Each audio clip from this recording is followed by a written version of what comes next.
ಭ್ರಷ್ಟಾಚಾರ ವ್ಯವಸ್ಥೆ ಬದಲಾಗಬೇಕು. ಮಾನ್ಯ ನಿವೃತ್ತ ಲೋಕಾಯುಕ್ತ ಎನ್ ಸಂತೋಷ ಹೆಗಡೆ ಅವರ ಹೇಳಿಕೆ.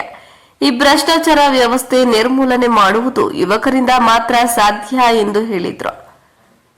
ಯಲಬುರ್ಗಾ ಮುಧೋಳ ಜಿಕೆ ಪಲ್ಲೆದ ಕುಟುಂಬದ ಸೇವಾ ಪ್ರತಿಷ್ಠಾನ ಉದ್ಘಾಟನಾ ಸಮಾರಂಭದ ಕಾರ್ಯಕ್ರಮ ಉದ್ಘಾಟನೆ ನೆರವೇರಿಸಿ ಮಾತನಾಡಿದ ಅವರು, ಇವತ್ತಿನ ಸಮಾಜ ಅಧಿಕಾರ ಹಾಗೂ ಶ್ರೀಮಂತಿಕೆಯನ್ನ ಬಯಸುತ್ತಾರೆ.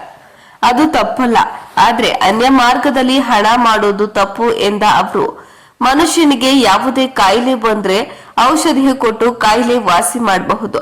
ಆದ್ರೆ ಹಣ ಮಾಡುವ ದುರಾಸೆಯಿಂದ ಭ್ರಷ್ಟಾಚಾರ ಮಾಡಿ ಶ್ರೀಮಂತರಾಗುವ ಹುಚ್ಚು ಹಿಡಿದ ರೋಗಕ್ಕೆ ಔಷಧಿ ಇಲ್ಲ. ಮೊದಲು ಈ ವ್ಯವಸ್ಥೆ ಬದಲಾಗಬೇಕು. ಇದರಿಂದ ಪ್ರಾಮಾಣಿಕತೆಗೆ ಬೆಲೆ ಇಲ್ಲದಂತಾಗಿದೆ. ಸಮಾಜ ಮಾನವೀಯತೆ ಮೌಲ್ಯ ಕಳೆದು ಹೋಗಿದೆ. ದಿಢೀರನೆ ಶ್ರೀಮಂತರಾಗಬೇಕು ಎಂಬ ಬಯಕೆ ಹೆಚ್ಚಾಗಿದೆ. ಇದರಿಂದ ಮಾನಸಿಕ ನೆಮ್ಮದಿ ಇರೋದಿಲ್ಲ ಎಂದು ಮಾನ್ಯ ವಿಶ್ರಾಂತ ಲೋಕಾಯುಕ್ತರಾದ ಎನ್ ಸಂತೋಷ ಹೆಗಡೆ ವಿಷಾದ ವ್ಯಕ್ತಪಡಿಸಿದರು. ಪಟ್ಟಣದ ಶ್ರೀ ಸಾಯಿ ಪ್ಯಾಲೇಸ್ನಲ್ಲಿ ಸೋಮವಾರ ದಿವಂಗತ ಗುರುಬಸಪ್ಪ ಕಳಕಪ್ಪ ಪಲ್ಲೆದ ಮುಧೋಳ ಕುಟುಂಬದ ಸೇವಾ ಪ್ರತಿಷ್ಠಾನದ ಉದ್ಘಾಟನೆ ಸಮಾರಂಭ ಹಾಗೂ ನಿವೃತ್ತ ಜಿಲ್ಲಾ ನ್ಯಾಯಾಧೀಶ ಎಸ್ಪಿ ಪಲ್ಲದ ಅವರ ಆತ್ಮಕಥನ ಬಿಡುಗಡೆ ಸಮಾರಂಭ ಉದ್ಘಾಟಿಸಿ ಮಾತನಾಡಿದರು. ರಾಜ್ಯದಲ್ಲಿ ನಾನು ಲೋಕಾಯುಕ್ತ ಸಂಸ್ಥೆಗೆ ಬಂದಾಗ ಹಲವಾರು ಅನ್ಯಾಯಗಳನ್ನ ಕಂಡಿದ್ದೇನೆ ಮತ್ತು ಅಂತವರನ್ನ ಮಟ್ಟ ಹಾಕಿದ್ದೇನೆ ಎಂದು ತಿಳಿಸಿದರು.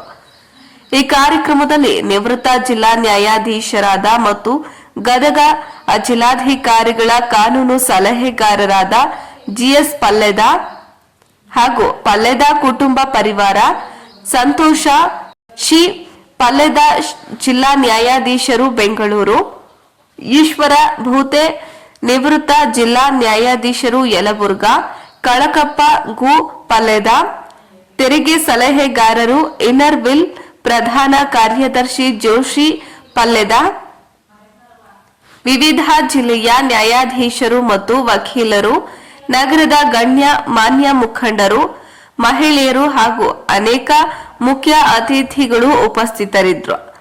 ವರದಿ ಸಿಎ ಆದಿ ಪ್ರಜಾಪವರ್ ಯಲಬುರ್ಗಾ. ದೊಡ್ಡ ಹುದ್ದೆಗೆ ಹೋಗ್ಬೇಕು, ಶ್ರೀಮಂತನಾಗಬೇಕು, ಏನೂ ತಪ್ಪಿಲ್ಲ. ಆದ್ರೆ ಯಾವ ದಾರಿಯಲ್ಲಿ ಆಗ್ತೀರ ಅನ್ನೋದು ಬಹಳ ಮುಖ್ಯ. ಇನ್ನೊಬ್ಬನ ಜೇಬಿ ಕೈ ಹಾಕಿ ಅಲ್ಲ, ಇನ್ನೊಬ್ಬನ ಹೊಟ್ಟೆ ಕಲ್ಲಾಕಿ ಅಲ್ಲ. ಅಂತಹ ಒಂದು ಸಂತಸ ಎಂದೂ ಬರಲ್ಲ. ಇದ್ದದ್ರಲ್ಲೇ ತೃಪ್ತಿ ಪಡೀರಿ, ಆದ್ರೆ ದೊಡ್ಡ ಹುದ್ದೆಗೆ ಹೋಗುವಂತಹ ಪ್ರಯತ್ನ ಮಾಡಿ, ಶ್ರೀಮಂತನಾಗುವಂತಹ ಪ್ರಯತ್ನ ಮಾಡಿ, ಬಹಳಷ್ಟು ಆದಾಯ ಇದ್ರೆ ಸಮಾಜದ ಬಗ್ಗೆ ಕಾಳಜಿ ಇಟ್ಕೊಳ್ಳಿ. ಇವತ್ತು ಈ ಕಾರ್ಯಕ್ರಮದಲ್ಲಿ ಒಂದು ಸಂಸ್ಥೆಯ ಸ್ಥಾಪನೆ ಆಗ್ತಾ ಇದೆ. ಯಾಕೆ?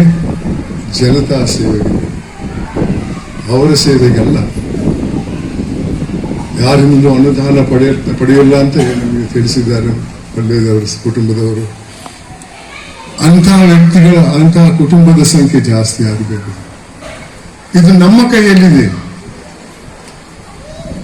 ವಿದ್ಯೆಯಲ್ಲಿ ಕೂಡ ಇದೆ, ಇತ್ತು, ಇವತ್ತಿಲ್ಲ. ಸ್ವಲ್ಪ ಗಂಭೀರವಾಗಿ ಯೋಚನೆ ಮಾಡಿ. ಏನ್ರಿ ಅವ್ರು ಹೇಳ್ತಾರೆ ಹೋಗ್ತಾರೆ. ನಾನು ಕೂಡ 3 ಮುಖ್ಯಮಂತ್ರಿಗಳ ವಿರುದ್ಧ ವರದಿ ಕೊಟ್ಟಿದ್ದೇನೆ. Congress, JDS, BJP. ನನ್ಗೆ ಎಷ್ಟು ಕೊಡ್ತಾ ಇದ್ರು, ನನ್ನ ಹೆಸರು ಹಾಕಬೇಡಿ ಅಂತ. ಅಥವಾ ನನ್ನಲ್ಲಿ ಏನಾದ್ರೂ ನ್ಯೂನ್ಯತೆ ಇದ್ರೆ ಇಷ್ಟೊತ್ತು ನನ್ನ ಬಟ್ಟೆ ಬಿಚ್ಚಿ ಬೀದಿಯಲ್ಲಿ ಓಡಿಸ್ತಾ ಇದ್ರು. ದಿನನಿತ್ಯ ಕಾರ್ಯಕ್ರಮಕ್ಕೆ ಹೋಗ್ತೇನೆ. ನನಗೆ ಯುವತಿಯರಲ್ಲಿ ನಂಬಿಕೆ ಇದೆ. ನಿಮ್ಮಿಂದ ಈ ಬದಲಾವಣೆ ಬರೋಕ್ಕೆ ಸಾಧ್ಯವಿದೆ. ಆದರೆ ನೀವು ಈ ಮೌಲ್ಯವನ್ನ ಅಳವಡಿಸಬೇಕು. ನಾನು ನಿನ್ನೆವರೆಗೆ 1862 ಶಾಲಾ ಕಾಲೇಜಿಗೆ ಹೋಗಿದ್ದೇನೆ. ನನಗೆ 86 ವರ್ಷ ವಯಸ್ಸು. ವಿದ್ಯಾರ್ಥಿನಿಯರೇ, ನಿಮ್ಮ ಭವಿಷ್ಯ ಮುಂದೆ ಈ ದೇಶದಲ್ಲಿ ಶಾಂತಿ ಸೌಹಾರ್ದ ಇರಬೇಕು.